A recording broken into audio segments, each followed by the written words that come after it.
Another rides ng grupo naming Team CP Riders Club. For today's travel vlog mga paps ay pupuntahan namin ang Buscalan Tato Village kung saan matatagpuan ang nag-iisang Apo Wang Od, the legendary mambabatok of Kalinga and the oldest tattoo artist in the world. Itong video o vlog na to mga paps ay nung December 6 pa to kasabay sa birthday ni Lini Ruiz de la Cruz. Ngayon lang namin na-edit mga paps dahil na-busy kami nung December. Kaya samahan nyo kami sa aming travel vlog ngayon mga paps. Let's go! Good morning mga paps. Guys, for today's video ay may birthday rides kami kasi birthday ni Leni Ruiz de la Cruz ngayon. Len ST Cruz Vlog. Ngayon ay pupunta kami ng Buscalan, Sagada at saka Baguio. Bali, linggo na yung balik namin. So nandito kami sa Quezon City guys sa bahay. Ito yung motor natin. Siyempre check natin muna kung mga gulong natin. So, ipiprim namin. Ride safe sa lahat ng may mga rides ngayon. Mga bumabiyahe pa lang, lalo na bukas, Sabado, maraming magra-rides ngayon. So, ngayon, Biyernes kami alis kasi para masulit namin yung layo ng biyahe. Okay, madala natin guys. Pultang kami. Kita-kits mamaya sa ating travel vlog natin. So, ayan na nga mga paps, dito na nga kami sa MacArthur Valenzuela kung saan yung meet up place namin. At dito na rin yung ibang kasamahan namin mga paps. Bali 5 motor lang kami magra-rides ngayon.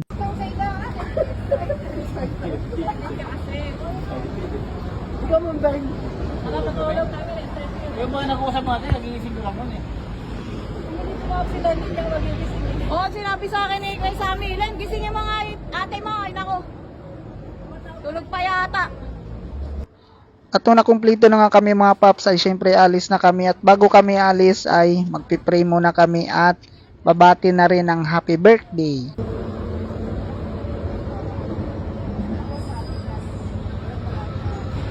Thank you guys. Paalis na kami dito mga paps sa meet up place namin sa MacArthur, Valenzuela.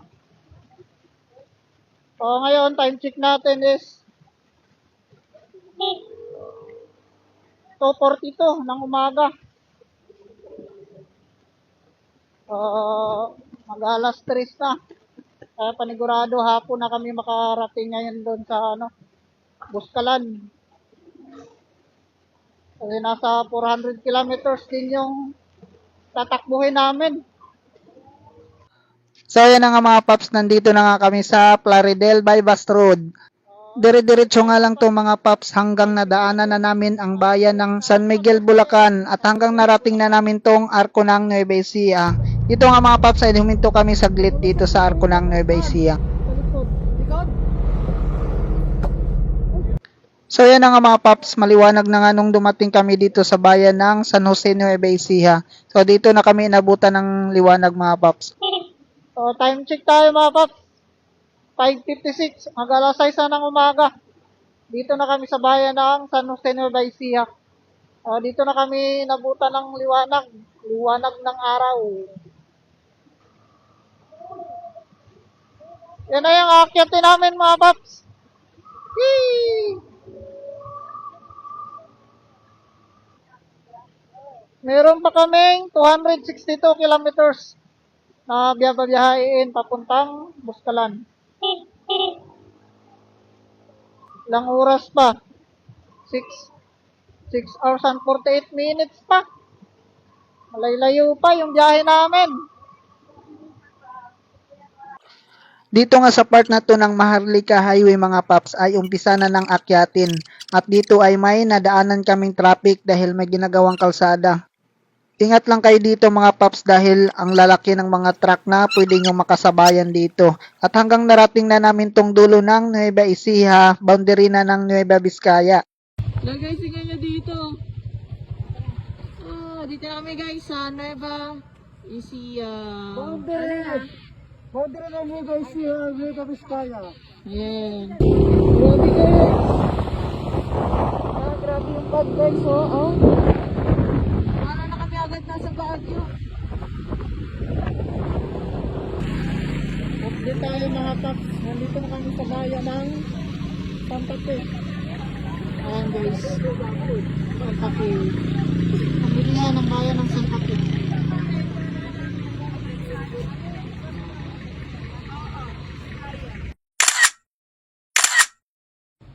Dito na nga rin kami sa bayan ng Santa Fe mag-almusal mga paps. Kain muna kami dito, almusal. Kain natin. Sa may Santa Fe. Sabihin mo sa may Santa Fe. May Santa Fe, Nueva Vizcaya kami. 7:35, nandito na kami. Ngayon, mga motor namin. Ang kapal pa rin ang pag. So dito na nga kami kumain sa lutong bahay mga paps. Mas okay pa rin pag lutong bahay kayo kakain. Dahil marami kayong ulam o sabaw na pwede nyong pagpipilian.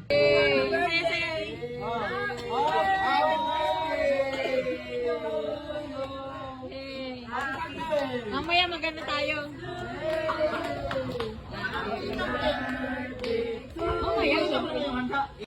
Pagkatapos namin kumain mga paps, agad naman kaming umalis at ang next destination namin ay ang Arco na ng Banawi.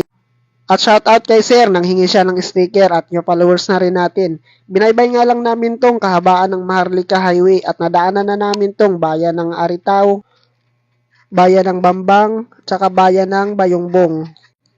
Pagkadating naman namin dito sa bayan ng Lamot mga paps ay huminto nga muna kami at nagsuot na kami ng kaputi dahil dito lumalakas na talaga yung ulan.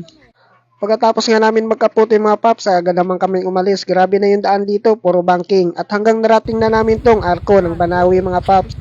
Ang haba na ng tinakbo namin mga paps, pero grabe yung ulan, wala pa rin tigil. Hanggang dito, inuulan pa rin kami. Hey guys, dito namin sa Banawi. Hey.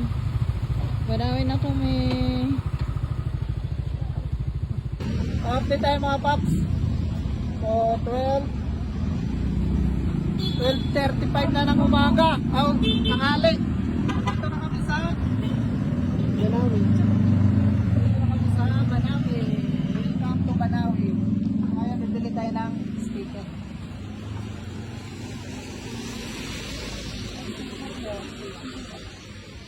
So yun na nga mga paps, nandito na nga kami sa viewpoint ng Banawi Rice Terraces mga paps. Kaya lang wala talaga kami nakita dahil sa kapal ng hamog.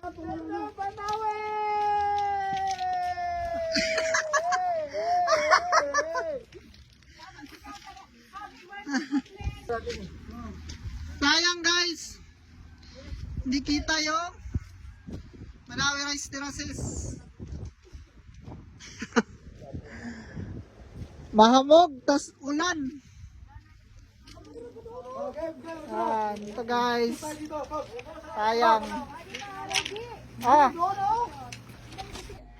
O dito na rin pala kami sa Banawi naghanap ng makainan ng tanghalian namin mga paps. Grabe yung lamig dito mga paps. Pag nagsalita ka, umuusok yung bibig mo. Tinga. Nag-iusi. Parang naalala ko nagbagya tayo ng ganyan. Diba? Naalala ko pa yun, yung bata pa tayo. Ay, bata pa tayo, ako lang. Guys, so parang kami nag-iusi. Talong saka chicken. Manok tsaka chicken. Guys, ito na yung pagkain namin. Laki guys oh. Oy, side na yan. Oy. Di. May kain na kayo. Dalawa. Talong. Dalawang taling. Apa, kain ka na. Kanin.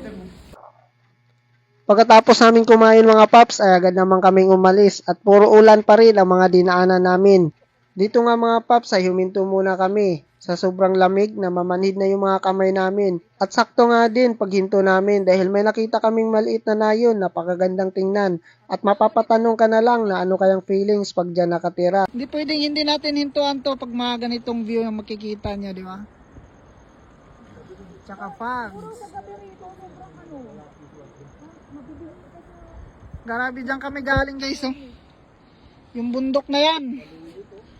Paikot yan. Galing doon. Kami doon. Habang nagpatuloy nga kami sa aming biyahe mga paps at sa haba ng bundok na dinaanan namin, may nadaanan nga kaming maliit na syudad na akala mo'y nasa Manila ka ulit. At napamangha nga kami sa ganda ng lugar, meron sila dito mga paps.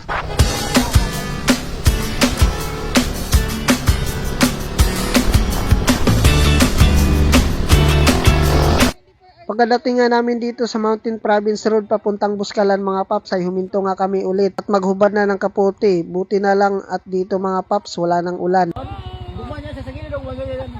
Bangking yung ulo. Eh! Bumangking niya sa doon sa bangkingan. Siya na, pagpapabagyan Oo, ang ganda ng bangking niya, kumakanya siya. Eh! Yung ulo lang. Siya, pagpapabagyan ako. Tingnan lang. Tatagalan mo yung paraso dito. Ma'am. Bumiyahe na nga ulit kami mga paps at hanggang narating na namin tong kalsada, papasok na ng Buskalan, Tato Village. Dito nga mga paps ay nabutan na nga kami ng gabi dito. Kaya pag inabutan kayo ng gabi dito mga paps, kailangan nyo talaga ng malakas na ilaw dahil sobrang dilim na ng lugar dito mga paps. Natumba kayo, sir? Natumba kayo? Hindi, muntik na. Mula sa na putik. Oo nga, maraming putik ang pao.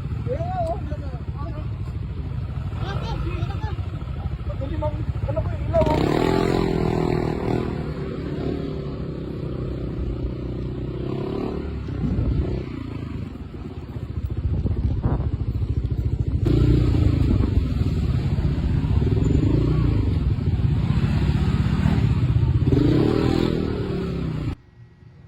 Yan na nga mga paps, sa haba ng biyahe namin, finally nakarating din kami dito sa Buskalan, Tato Village ng ligtas.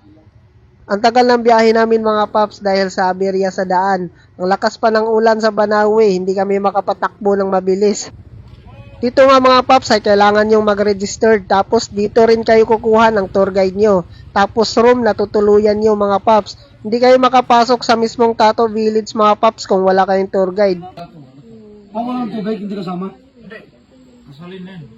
Nasali na. At hanggang dito na lang muna yung D1 ng vlog namin dito sa Buskalan Village mga paps. Ride safe, keep safe mga paps. Kita-kits next vlog.